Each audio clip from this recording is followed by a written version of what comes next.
Thank you for listening to Classical U's podcast, for following us with our courses, training teachers, parents, school leaders on classicalu.com. On the podcast, we interview guests that are recording with us, leaders and authors that we're in conversation with related to how to run a great classroom, how to deliver the liberal arts, great books, classical languages to your students. We also have a webinar series, live learning events that is in collaboration with Scole Academy and Scole Communities. Encourage you to watch for those as well. Those are monthly, and we're delighted to have you. Thank you. It's great to have you recording with us, Amy. Updating a course that you have with Classical U. I know the course comes out of your Master of Arts in Teaching, the graduate course that you teach at Eastern University with the Templeton Honors College. And you're a affiliate professor of philosophy there at Eastern University. And we're also bringing out, as well as updating the course, we're bringing out a book with Classical U imprint of Classical Academic Press. Disability and Classical Education will be the course and book title. And you also have a even more substantial book on the same topic, developing and expanding on it, that will be coming out later with Classical Academic Press as one of our monographs. So wonderful to be working with you today, and thanks for being here. Absolutely. Thanks, Jesse. The topic of your book, you've been speaking on this topic and teaching the graduate course. How many years have you been teaching that graduate course? I think the first time we offered it was in 2018, so math is not my strong suit. Right? 5, right? Yeah, this will be the 6th time through. Yeah. What are some of the takeaways that you think the in-person students in your master's degree program, what are some of the top takeaways you think they've had? And then I'll ask you, what are some of the ones you would hope they have? Just a slightly different variation on the question. Yeah, fair enough. I've had really good response from the students to this course. I think they don't quite know what to expect coming into it. The title is Difference and Human Dignity in the Great Tradition. And that could go any number of directions, I think, when they come in. But in the first week of that course, we dive really deeply into questions of what it is to be human through the lens of disability and difference. And I find that first week is really transformative for the teachers that come to our program to just have that time to spend. They're working teachers, they're busy teachers. Right? They don't often just get to sit with these questions for that long. I have them for 3 hours a day for 5 days that first week. So they're getting into it. It is a deep dive. Yep.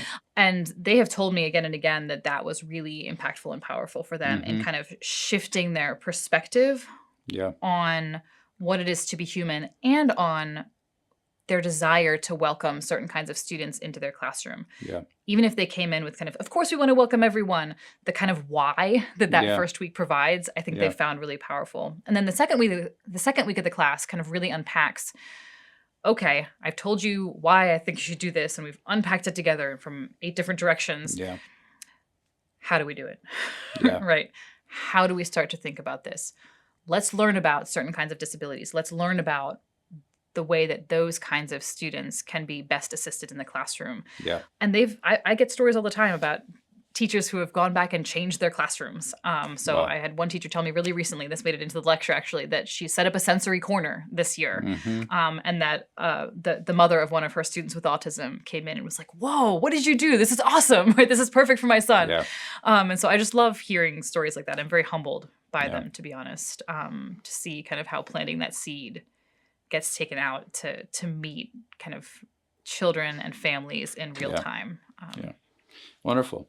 Well, it sounds to me like your answer to the second question would be pretty similar. I mean, you're really seeing fruit that you're from the seeds that you're seeking to sow. So your own objectives for the course. It sounds like a very rewarding kind of experience. Yeah, definitely. I mean, I always I want to survey, it seems very self-serving afterwards. Be like, so tell me how this changed when you do. Yeah. Right. But I find it very gratifying to hear those stories. And I just hope that they continue. And I hope that my continuing research, the more I talk about it, the more I read about it, that I would get better at it. So that this message can reach more students and more schools, because that's why I do it. Yeah.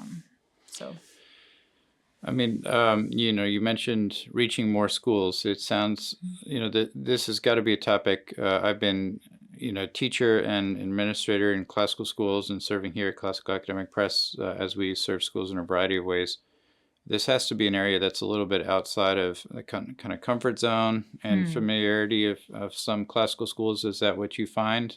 It's kind of a pioneering territory. Is that an accurate assessment or description in your experience? I'm reading the Laurel Ingalls Wilder books with my kids, so I hope they were pioneers in some sense. Yeah, I mean, I found, and I say this in the lectures as well, when I first set out to teach this course, when I was designing this course in 2017, 2018, I was trying to find classical schools that were doing this. I was trying to find literature on it. And at that time, and I think still until this book comes out very soon, very excited, there's one book on this topic in the world. And it's Cheryl Swope's wonderful book, Simply Classical. So it's a great one. But one? Right? We live in a sea of words all the time, and I found it really striking that people don't seem to be talking about this. Yeah, that was a book I shared with faculty years ago at Logos Academy, and it was a great blessing. But you're right, an incredibly challenging and topic with so much, both on the side of what needs, why we should be doing this, advocating, and the depth of reasons there, which I want to get into, but also on the how-to, because it is intimidating. We have limited resources and capacity, and sometimes you have to be honest about that. And it's just even if you're thinking I might be able to do this, there's good reason to pause and there's hard questions to be asked. So it's exciting to be a part of bringing another resource to the table. And I hope, I do hope more schools are picking this up. It sounds like, your course is divided into the why and then the how. Your own background as a philosopher probably speaks more directly to the why. The how, where are you finding your own resources and the research, and how are you bringing the how to people? Yeah, and I think this is a really important thing that you've never taught in a special ed classroom. What are you doing talking about this? You didn't say it like that, which I appreciate. But no, I think it's a really important question. The answer is kind of multifold. So when my former dean, Jonathan Yonan, first suggested that I teach this course, you do philosophical anthropology. You can teach a course for special ed for classical schools. Okay. Can I now? And that was just, it ended up being the kind of richest invitation I have ever received in my career. I was a young professor at that point. No, not so much any longer. And so, you're a young professor and your dean asks you to do something. Yes, of course I can do that. Yeah. But I spent the next about 2 years giving myself what I would consider an extremely eclectic second master's degree. Wow. Yeah. In all things kind of special ed and from the kind of home base, philosophy and theology of disability, right? Yeah. All of that research was kind of very much in my wheelhouse. Yeah. But then also looking at the special education textbooks, learning about universal design, starting to think through, starting to read about these individual disabilities, reading memoirs, reading kind of teachers' reports, talking to teachers, asking them, right? And part of my work for the longer book has been touring around to schools and asking the people who are doing this. Field research. Yeah. What's working for you, especially when I can find those gems of programs that really are doing this in a deeply classical way, asking them how that works for them. And so I've really tried to integrate kind of the best evidence-based research into what I offer to my students, both in on the on-grounds course at Eastern and in my courses here.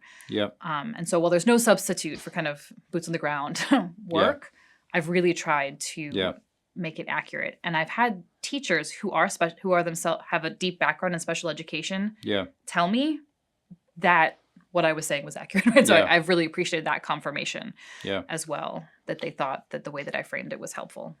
That's great. Are you comfortable sharing a little, some of you reference programs that are doing this particularly well? Are there any kind of models, examples, and also special education teachers, who are practitioners that you would kind of recommend or reference? for folks? So the two that I've toured so far are Trinity Classical Academy and the Imago Dei School within the Trinity Classical Academy out in Valencia, California, and the Immaculata Classical Academy down in Kentucky. And both of those schools, they're different, but they've both been doing it a while. And so that seeing not only programs, but established programs in classical schools that are really serving students with all different kinds of needs has been really powerful for me. So they're doing wonderful work. And I can, if you'd like me to, I can speak a little bit about what they're doing and what the differences between the two approaches are. That would be a great help. Okay. So Trinity Classical Academy and the Imago Dei School out in California, they didn't start out with programs or with explicit programs, especially not for students with the kind of most severe needs.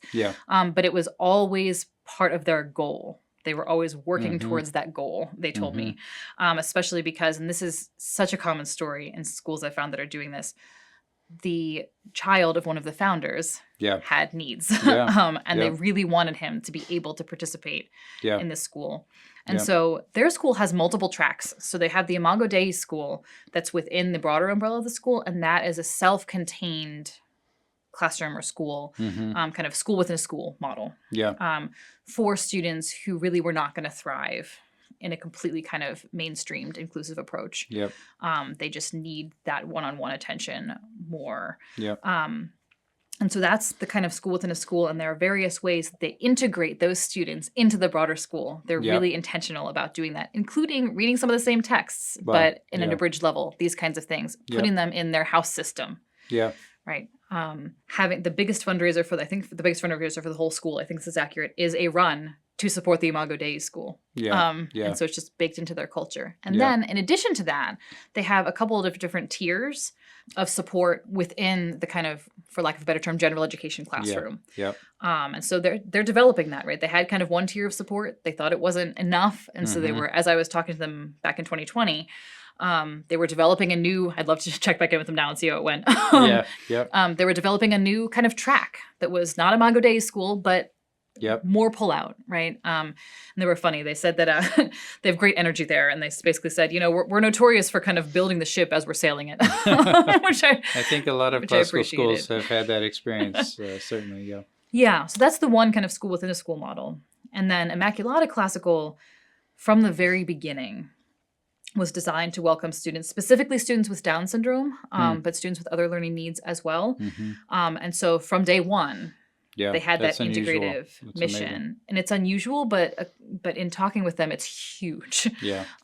Because it means that nobody's confused when this is part of your mission from the beginning. And so I think that's a real message for school startups, right? Bake it in from the start. Ask this question. Ask this question right out of now. the gate. Don't think, I'm going to set everything up and then we'll figure it out later.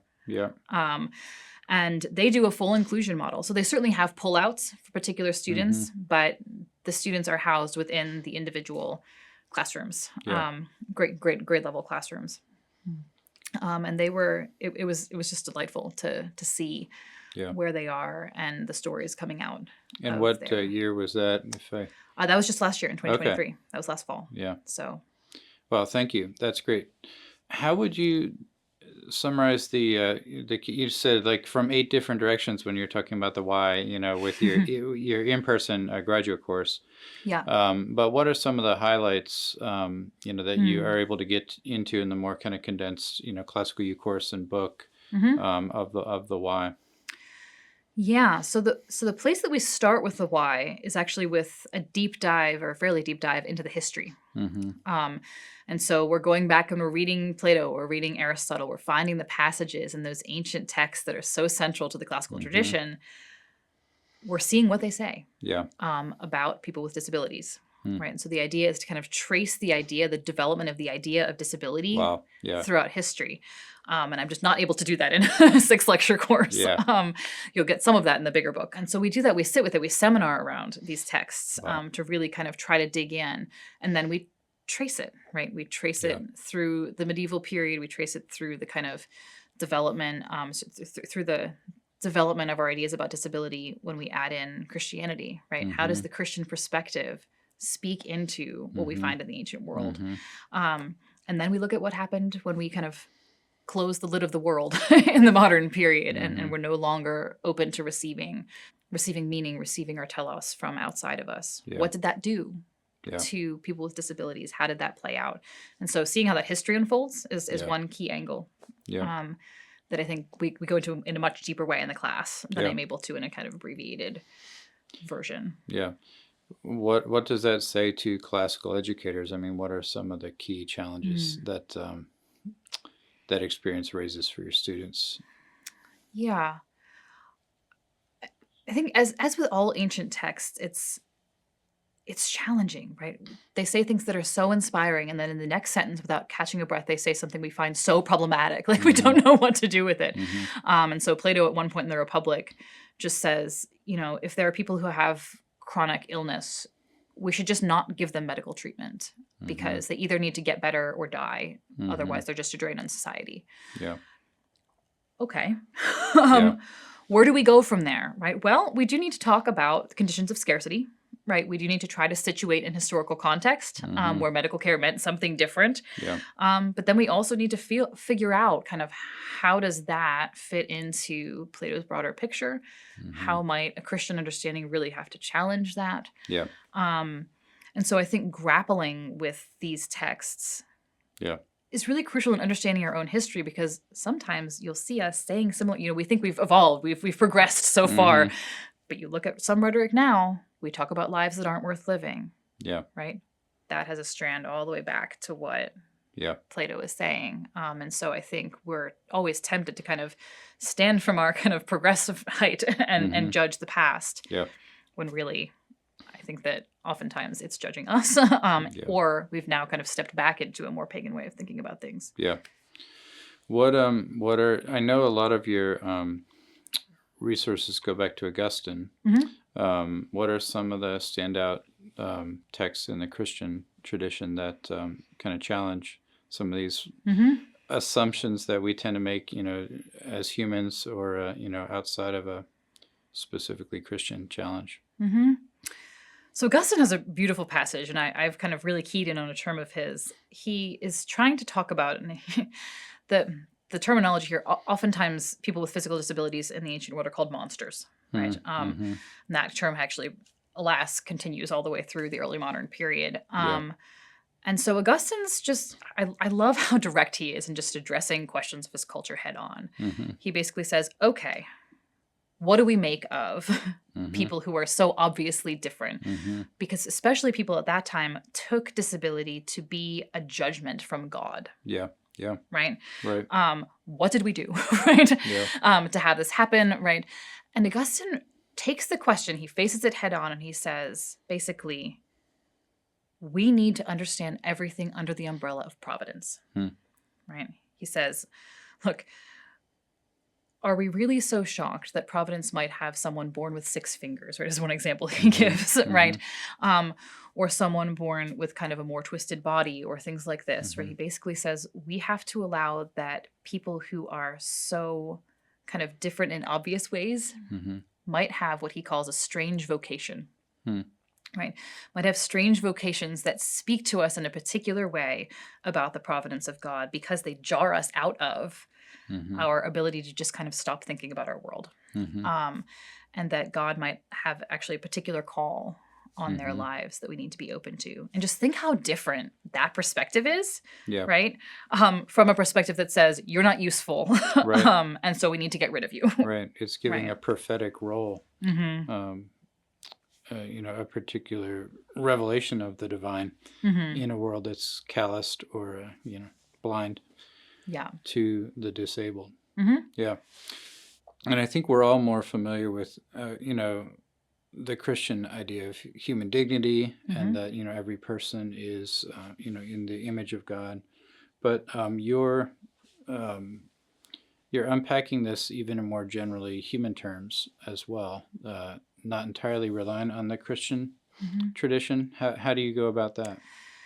Yeah, so this has been a kind of editorial choice, for lack of a better term. I think that the fullest way to understand it is when we understand the deep theology behind the Imago Dei and are able to address the questions in terms of the workings of the Holy Spirit, in terms of a kind of understanding of the human being, especially through the lens of the incarnation and through Jesus' suffering on the cross that really tells us something, I think, about the place of vulnerability in a Christian anthropology.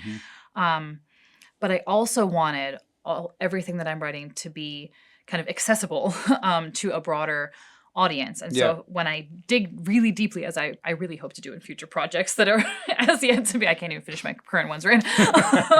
They're as yet to unfold, right? I would really love the opportunity to kind of unpack a lot of what I've been saying in explicitly Christian terms. But I made the choice at this stage to stick with more general terms in order to kind of preach as broadly as possible, for lack of a better way to put it, to reach as many kinds of classical schools as possible, to reach as many people as possible, people who might be either turned off or confused. By focusing primarily on a Christian terminology. And so I've taken up Wendell Berry's language of the great economy, right? What I find I can't do without is some form of openness to the transcendent. But if you're doing classical education, I would think that in that vague term, right? This has got to be at least on the table. Yeah, the transcendent, the telos, transcendent have to be in play. Right, the telos, it does. It has to be in play. That's a really good way to put it. And so most of my work, and I'll reference specifically Christian concepts from time to time, and I would be nothing that I say is incompatible with them. But most of it right now is framed in terms of great economy, telos, openness to the transcendent. So, I mean, there's a sense in which Plato or Aristotle should have known better. And you're calling that out. So what are some of the encouragements to, the person who's thinking of starting up a school? And this is just seems like too intimidating. There's such a long list when you're considering something like launching a new school with a team of people. How can you possibly feel like you've got the resources to consider this and take it seriously and try to go out of the gate, with this philosophy to education? Maybe it's just occupational bias, but I really do think you have to start with the why. Right. Because I really genuinely believe that once you see how this question of welcoming students with disabilities into your community is, I think, really crucial to getting the anthropology right, right?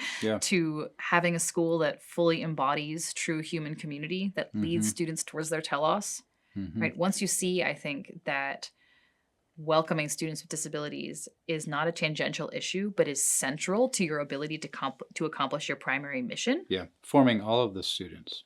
Forming all of the students in that direction, right? Having all different kinds of learners in the classroom forms everybody. And I think once you see that, I would hope that that is kind of the first step towards, right, not how can we, but how can we not? And to say, likely you can't do it all at once, right? You're not going to have all of the supports and all of the systems of Immaculata Classical from day one. You're not going to have the whole structure of the Imago Dei school and all the different levels of support that Trinity Classical had on day one. Guess what? They didn't have it on day one either. Right? Immaculata Classical had the kind of welcoming from day one, right? But they didn't have everything hammered out, right? And so to say, okay, what are the few steps we're taking now? Right. The last lecture in the series is just called Think Big, Start Small. What are the small steps that we can take with the hopes that we're going to be building on this as our school grows?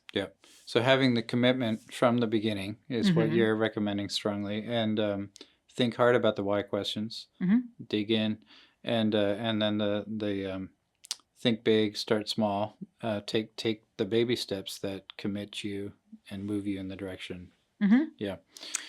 And just one more thing to add there, talk about it.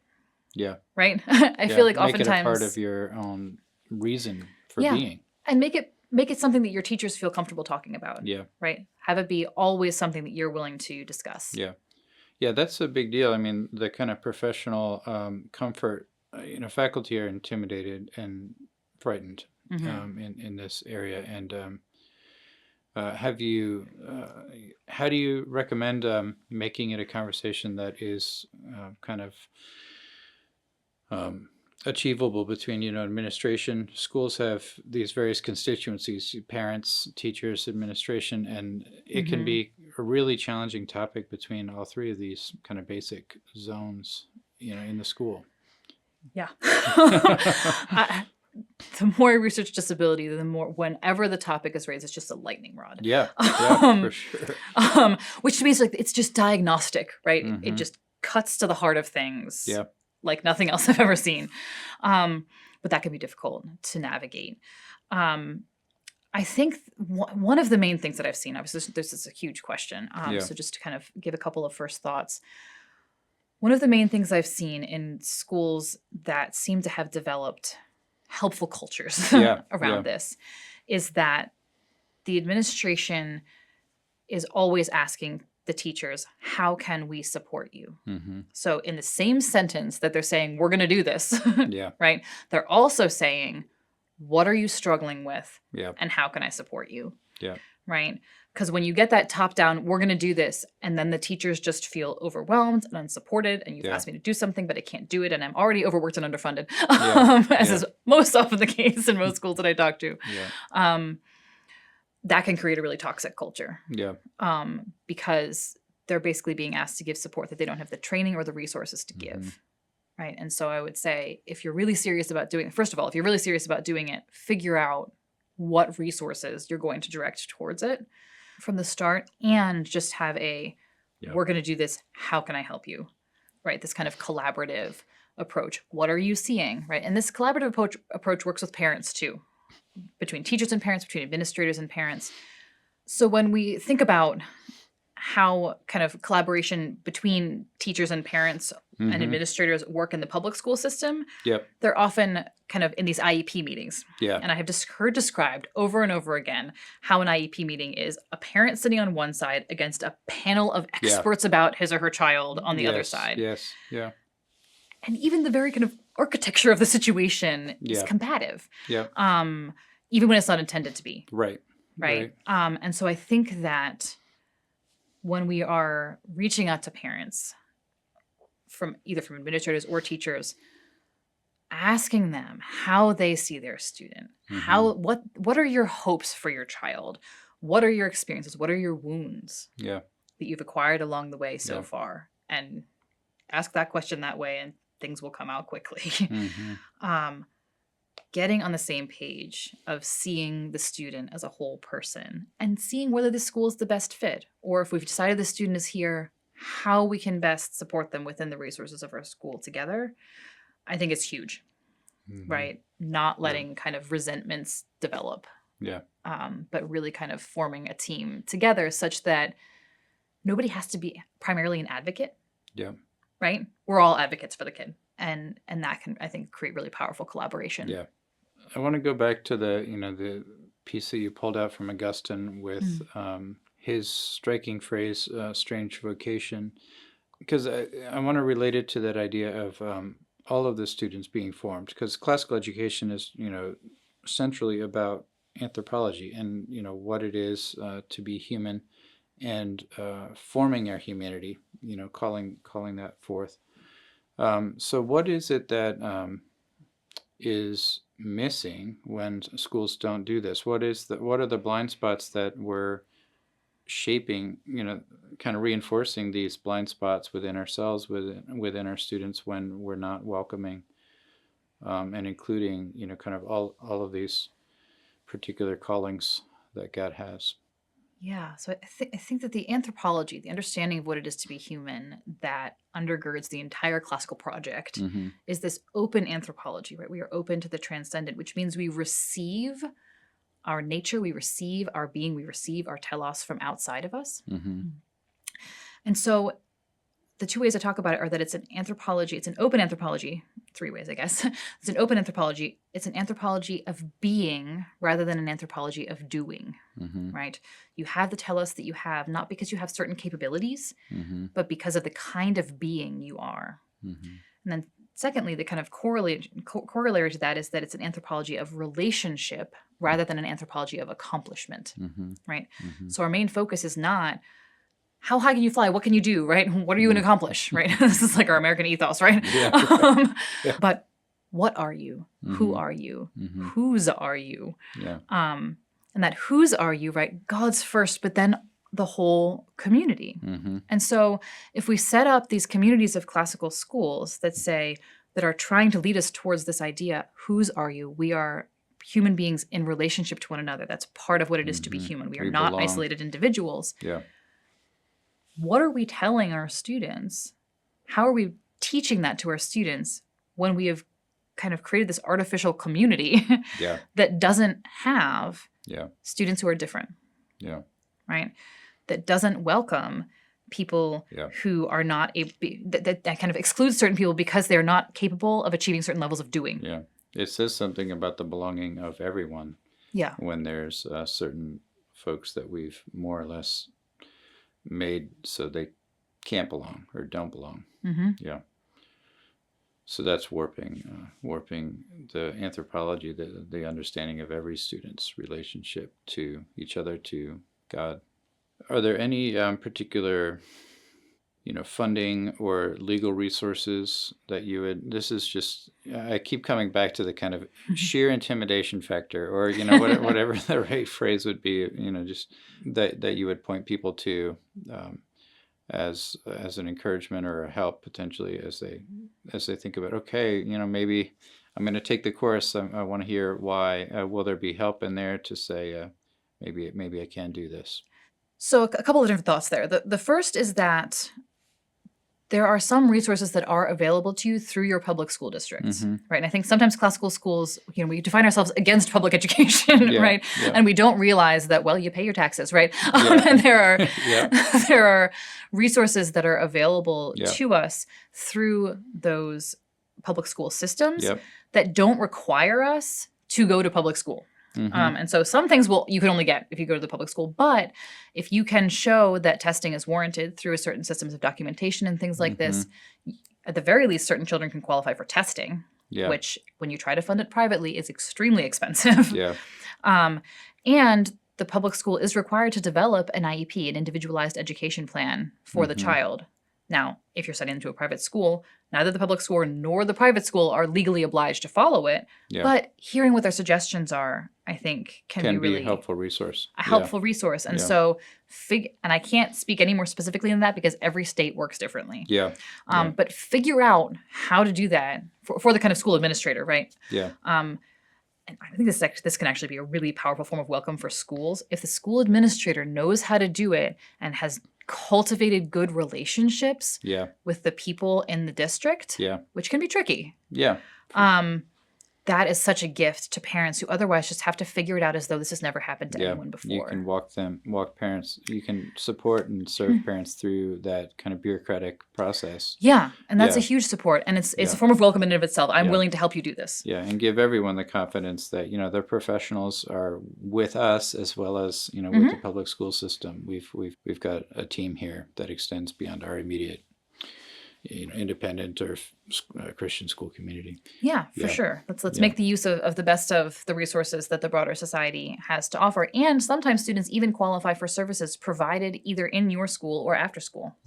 And so you can explore those options. I think another thing to think about is, maybe we don't have a whole full-fledged program yet. Can we have one teacher who's particularly attuned to these issues? And can half of her job be to consult with the different teachers in the school about the kids that are already there? I guarantee you that in almost any classical school you walk into, you have kids with ADHD. You have kids who are on the spectrum. You have kids who have various learning disabilities. They're already there. And so can you dedicate kind of half of one faculty line to a teacher who is particularly tuned and good at unpacking and assisting those students to kind of consult? And that's sometimes the beginning of a program, right? So maybe you can't do everything, but what small thing can you do? What creative thing can you do? Great.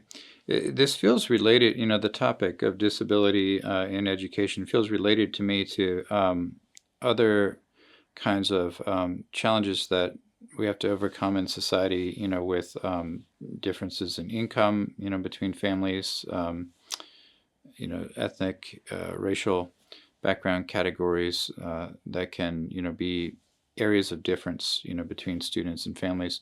Does that come up in any of the graduate course conversations, or do you see that area of overlap? Trauma in trauma-informed kind of approaches to education.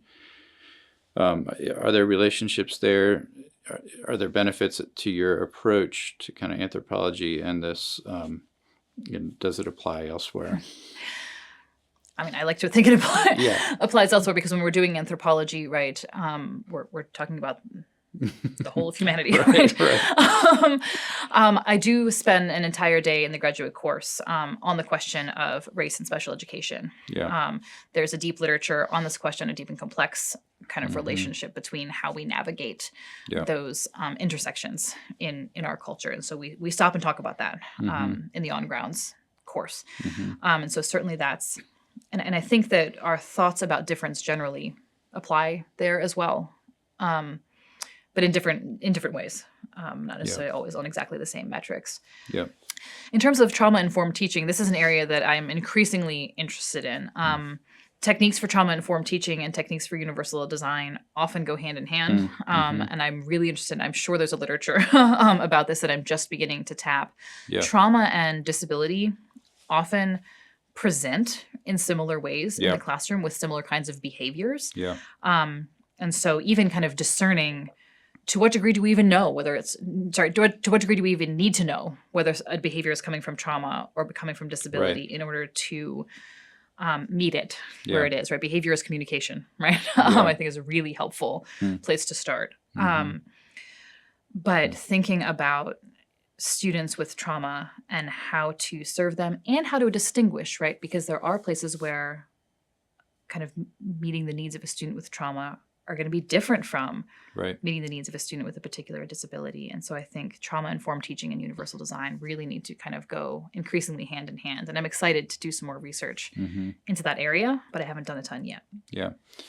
Can you give just a brief definition of universal design and just the background of that? Yeah. So universal design is an approach to education that tries to anticipate difference in the classroom. So the kind of old, used to be called inclusion models, sometimes mainstreaming if you go really far back, want to say, okay, we're doing what we're doing in the classroom, and we're going to offer students with disabilities accommodations, so kind of special privileges, basically, so that they can do what we're doing. Yeah. Right. It sounds great. But what it actually does is to say, okay, we're designing a classroom without you in mind, and then we're trying to squeeze you into it. I think is how this ends up working out in practice, however beautiful the theory behind it might be. Universal design says, okay, we're going to start from the assumption that we're going to have difference in the classroom. We're going to start from the assumption that there are going to be a variety of sensory needs, a variety of attention needs, right? A variety of physical needs. And we're going to build our whole classroom environment on that assumption. Yeah. And so hopefully you can see that how powerful that is in terms of reframing. So you're not the exception. Right. We all belong from the start. And what I love about it is that even if a certain element of that design is inspired by the needs of a particular set of students, by the needs of a set of a student who has kind of high sensory needs or something like this, high sensory sensitivities, they end up benefiting everyone. Yeah. Right. So the kid who's just having a day, right, has the same kind of supports available to him as the kid who always is having a day, right? Every day is that day. Yeah. And it just allows us to all be more human together. Yeah. And so I think that that idea of universal design is really powerful. Yeah. Thank you. That's really helpful. There's a lot of, really challenging and profound theological, questions and raised by this. Augustine's concept that you shared a little about of a strange vocation puts it in terms of providence and gives a positive purpose to something that is also, a kind of suffering. And yet suffering is, result of the fall in a lot of traditional Christian, categories of thought. Do you get into questions of kind of eschatology and, fall within your graduate course, or how would you very specifically Christian kind of theological questions, maybe outside of the framework of, empirical history, healing and, the sense in which obviously we all need healing. How do you get into any of those kind of theological questions? I'm really asking something that at this point's a bit of a personal question, just because I'm interested, in this topic. So sort of asking selfishly. We definitely get into those topics pretty deeply. In the kind of on grounds course. We ask those questions. One of the authors I read, Brian Brock, has a wonderful book, Wondrously Wounded, where he really wants to take an eschatological, I think almost instead of an anthropological, so I fight with him a little bit there, approach to these questions. But his pointing to eschatology, his pointing to how we think about kind of our ultimate telos, and the relationship between disability and that telos, between suffering and that telos, are tied together, is I think a really important thread to weave through. The questions of fall are really interesting ones, and you'll find that different people are going to respond differently to that, right? To what degree is disability and what kinds of disabilities come from the fall? Right. It's a really fraught question. For sure. Right. You only exist because we are fall. Right. Especially when you get into questions of identity. Right. And how this works, I think, is so distinct to different disability communities. I always say, and you might get sick of it if you listen to the lectures, disabilities and learning differences. Because I want to make sure we don't lump everything into the category of disability. Right. 40% of the Rhode Island School of Design has dyslexia. Is dyslexia a disability? Well, depends what you're trying to do. Right? Right. Right. So I want us to be careful. It's an asset. Right. It's an asset. Right. 40%, I think, the percentage of dyslexia in the population is much lower than 40%. Right. But 40% of the Rhode Island School of Design. But that's kind of getting away from the specifically theological question. No, it's related for sure. So I think even like framing of the topic. Where do our terms come from, right? Why do we think about it this way? And is that a Christian way to think about it? What I find really fascinating, one of the things I find very fascinating there is when you dive back into the medieval literature, our contemporary concept of disability doesn't exist, right? There's like misfortune, right? Or weakness, or the least of these. But that includes, on the broadest level, everyone. Right. John Swinton has this, as a contemporary author, has a wonderful line. People with disabilities and people who do not consider themselves disabled. It's a great line. And this is a medieval thing that we're all fellow travelers, right? And so we are called to act as Christ to one another along this way where we are all participating in Christ's brokenness and listen to prophetic voices where they come. And so I don't know, there's multiple threads kind of feeding in there. Should we always be talking about suffering, right? Where do our ideas of disability come from? And also kind of, if we're looking at things through a Christian lens, rather than through a lens that's kind of been largely hammered out in an, I would say, post-Christian culture. How does that change our perspective? Some of what you're saying reminds me a little of the literature of Flannery O'Connor. And, this idea of being awakened by... and recognizing Christ in strange places, and are there connections and echoes? Are there literary connections? If not Flannery O'Connor, what are some other ways to bring in poetry, literature? We end the on-grounds class with a Flannery O'Connor story. Oh, good. So you're spot on, I think, in drawing her in. And I also have my students read a chapter. I'm going to blank on the name of the book, but Timothy Basselin has a wonderful book on a theology of disability in O'Connor. So if you put Timothy Basselin, theology of disability O'Connor in there, you'll get it. You'll find it. You'll find it. Reflecting on her own kind of explicit statements about her own disability, right? We sometimes, her lupus that she struggles with, and this comes out in her letters more than anywhere else because she was very loath to talk about it, and she never wanted it said that it had anything to do with her work. I mean, color me dubious a little bit, but right, but I think she saw so clearly, and some of her characters are able to so fully embody it, probably because of her own experience, even though I totally hear her that it's dangerous to read too much of an author's story into a work. I think what O'Connor does really beautifully is gets this kind of sense of the prophetic possibility of the uncanny, right? Of the thing that just kind of throws you off.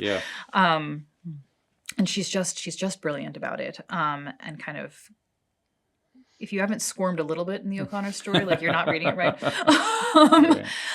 Which is not to say, right, which is to say that kind of this kind of perspective of openness to seeing the hand of God in the mundane, right? To kind of catching these glimpses, or I think Hopkins would call it inscape, right, of the divine and its way of not quite lining up with the categories in which we've broken down the world around us. I think is really powerful when we're thinking about this question. So ultimately, yes, I want us to all cultivate a sacramental imagination. That's great. Well, thank you. This has been a delightful conversation. I feel like we could be just getting started when you bring up a phrase like sacramental imagination.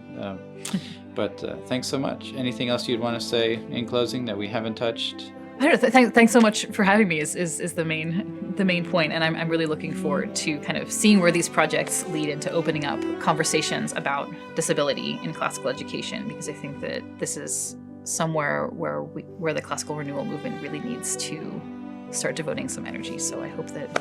Great. Well, we'll be pointing back to your professor page and asking people to keep networking with you. And I do hope this is just the beginning. So, thanks so much. Thank you.